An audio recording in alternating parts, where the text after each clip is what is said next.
Welcome to BizTech's Personal Finance Show.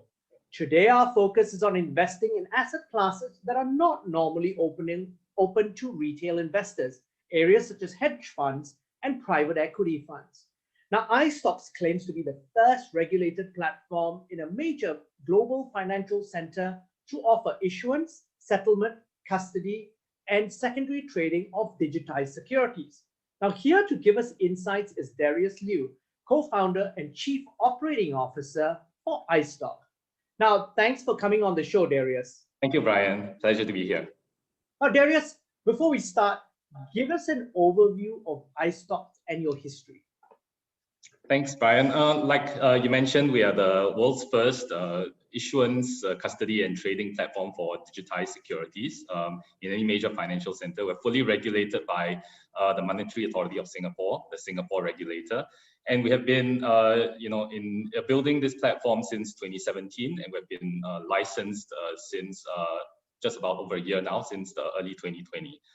We just recently raised, you might have seen the news, a nice Series A round, $50 million US. So we're very happy about that from a very nice suite of investors. So our shareholders include, the Singapore Exchange, Heliconia, which is a 100% owned subsidiary of Temasek Holdings in Singapore, Japan Investment Corporation Venture Capital Arm, Development Bank of Japan, Tokai Tokyo, Patra Securities in Thailand, Hanwha in Korea, and many, many others. So we do have a very strong suite of shareholders, and we're very thankful for their support. And we have, been offering products to investors for over a year now, and we're very happy with the progress. And where do you cover? You're Singapore-based, and obviously your regulatory framework that governs you is Singapore. But where do your investors come from? We are, regulated out of Singapore, but we are essentially a global platform. We do have 24 different nationalities participating on our platform and counting. So, from Europe, from South America, from Canada, everywhere in the world except the US at this point in time. Okay, you've got various products. What are the value of assets that you have under management currently? We have launched 7 fund products and 2 bond products. And what I can say is that, depending on the shape and size of these offerings, we raise anywhere between 3 to 15 million US dollars for each of these offerings. So that's what we've done so far, but we expect this number to grow in the years ahead. And give us some insights into the products that you offer. The whole premise of iSTOX is to bring, accessibility to products and investment opportunities that previously are, out of reach for anybody outside the sort of private bank high net worth circles, right? So you think about private equity funds, you think about private debt offerings, you think about hedge funds, you think about private REITs and so on. So we actually have launched global macro funds. We have launched feeder funds into quantitative algo funds. We have private debt funds. We have private REITs, and so these are good names, right? So we have China VC funds, some of the top ones around, doing very well. We have launched the Astria bond in tokenized format. So that's the one that is coming out of Azalea, which is of course 100% owned by Temasek. So we're very happy that these good names have validated our platform and have come and participated in this new wave of tokenized securities. And so, you mentioned you have 24 different nationalities in terms of your reach, in terms of customer base. But what sort of numbers do you have in terms of customers? So we're a young platform, and as part of being a regulated entity, we have to do KYC and AML and everything. So we're KYC and AMLing everybody as fast as we can. We have over 1,000 signups, and just working hard to onboard as many of these as possible over time. Okay, and so year to date, how many users have you signed up or customers?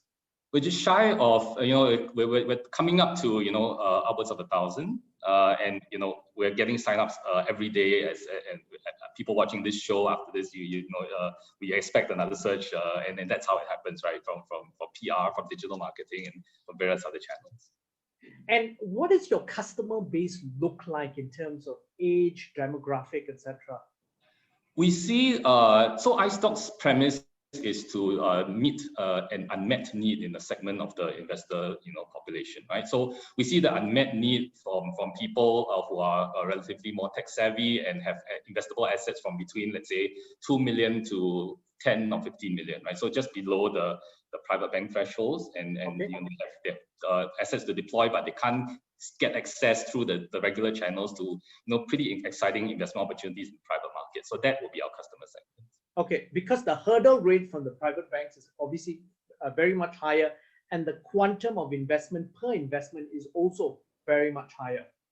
That's so what right. is the minimum investment normally in each of these funds? In terms of primary subscription, we have done anywhere from between 10,000 to 20,000 US dollars thereabouts for and if you think about it, 10,000 entry price into a venture capital fund or very low. REIT, unheard of, right? You're Yes. talking about 500,000 minimum 10-year lockup. So this is something that the power of digitization and fractionalization actually brings to the market. Okay, and how do you, so obviously this is a key benefit for consumers. Really, you get access to and dibs into things that you've never been able to do before. But how do you as iSTOX vet these private opportunities?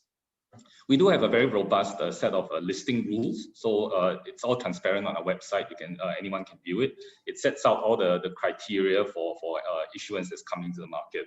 On top of that, we have an independent listing committee that's made up of very well regarded industry veterans from banks, from the Singapore Exchange, from regulators and so on, who approve every issuance that comes onto our platform. So there are checks and balances to make sure that high quality issuances and all the disclosures are in place for people to actually just make the most informed investment decision possible.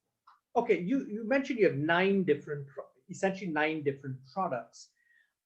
What are the ranges in terms of potential returns for each of those funds?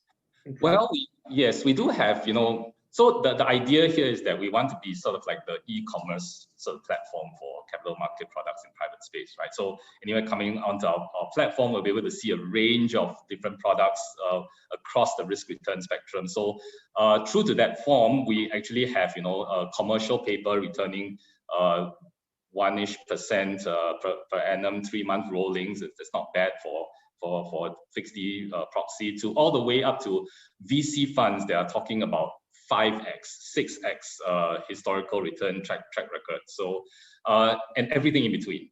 So it's literally, depending on your risk and return profile, our value proposition to you is that coming onto our platform, you'll be able to find something that fits your portfolio. And also, but the thing is also, and you hit the nail on the head, it's of course depending on your risk appetite. So you can do the low yielding bond type product, and then the VC fund with several X's. However, you are locked in for a much longer period of time in terms of the VC fund, as is a standard VC fund. Am I correct in assuming? Not really, because as part of the iSTOX offering, we do have a secondary market for the trading of everything that's issued. Okay, tell us about that. Tell us about your secondary market. How do you do that, and how is that regulated? It is regulated no different from other recognized market operators. So we do have a recognized market operator license from the MAS. So we are licensed for the issuance, custody, and also the trading component. So we actually run a secondary market. Holders of any of our products can actually put in a bid order, a sell order. You can see the market depth, you can see the order book, you can see the last done, and so on. So it is very much like, markets like SGX or Hong Kong Exchange in terms of how it operates, but it's a market that specifically caters to iSTOX issued products. One thing to note is that because these assets are digital, we enable the fractionalization of all these tokens, which means that if I own one token and someone puts in a bid order for half a token, they actually can fill that order and half the tokens will get sold and you are left with half. Or 0.3 of a token, or 0.4, or whatever. So the technology allows these innovations to happen and brings additional accessibility to the market. And what it does, obviously, is because you have a secondary trading market, you have a greater degree of liquidity for any sort of iSTOX investment that you make. That's right. Think about a VC fund with a 10-year lockup. on iSTOX, the underlying may be a 10-year lockup fund, but the token that gives you exposure to that fund that you hold is actually a liquid instrument. You can buy it, you can sell it in fractional units. The limit of possibilities are endless. So when it comes to fitting that into investment portfolio, you don't have to rely on that sort of illiquidity premium and build that into your calculation anymore. Yeah, and Darius, one of the things that I see immediately is the following. I've bought into a 10-year VC fund at the early stage. Year 4, we have a multi-bagger and the fund is up 100%. For me, that's way beyond what I basically hoped for in this fund, and I cash out. And that's the big advantage of your secondary trading. That's right. And the buyer of that fund would be then hoping that by holding that fund, you can increase another 2 times, 3 times, depending on the performance of the fund. Correct. So that not only from a democratization helps, what you're also helping is really providing exits where exits didn't exist before.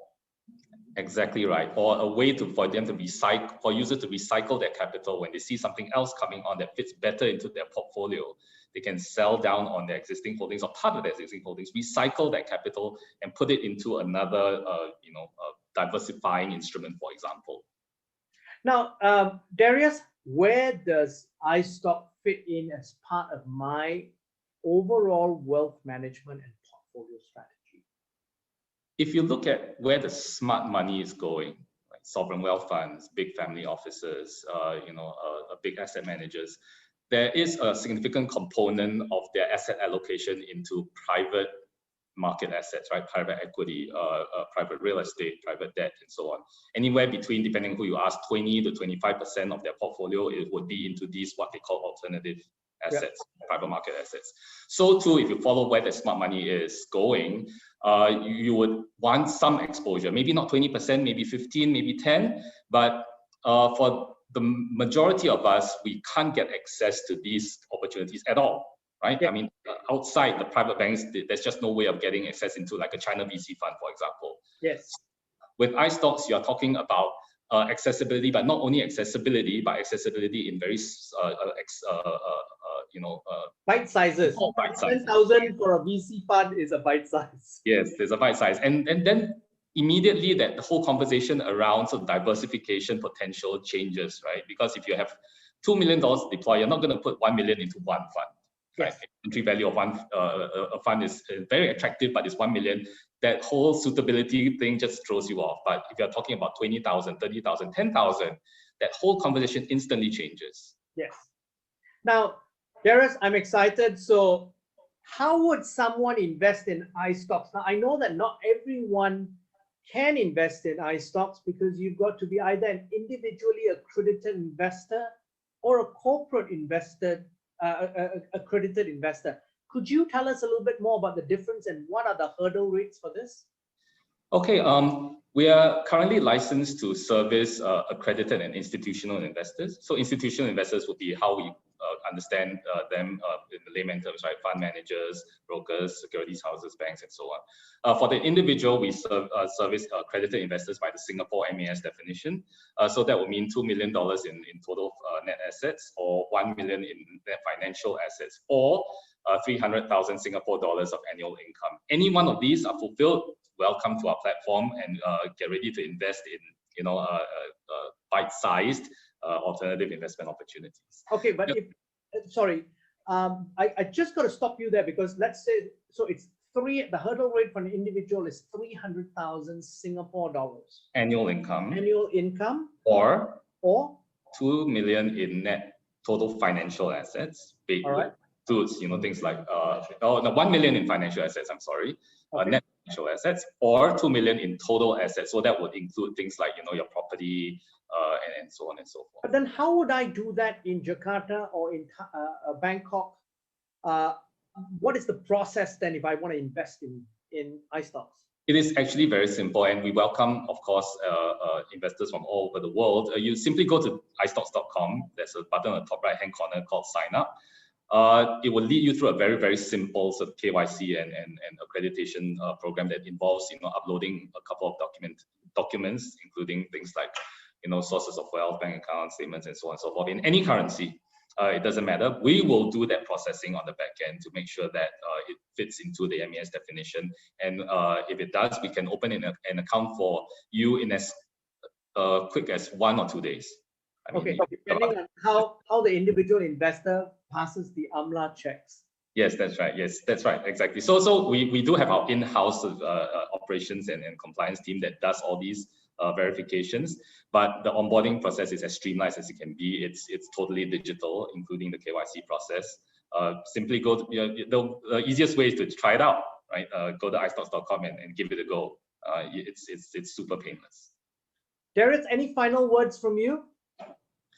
I think the technology that we have, at our disposal today has brought about a lot of innovation, and capital markets is one of the last places, across any industry that has been sort of touched and democratized by technology. But the time has come for, a more equal sort of playing field for investors, right? No longer should only the very high net worth or the very well-connected people get access to all the opportunities. There's no fundamental reason why you or I or any one of our listeners today have no access to some of these exciting private market opportunities. We as iSTOX, our mission is to bring those private market opportunities to everyone.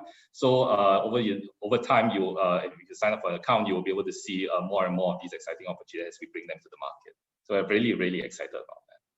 Darius, thank you very much for your insights. Thank you, Brian. Now, we've been speaking to Darius Liu, co-founder and chief operating officer of iSTOX on BizTech's Personal Finance Show. I'm Brian Fernandez. Check out www.biztech.asia for business and technology conversation.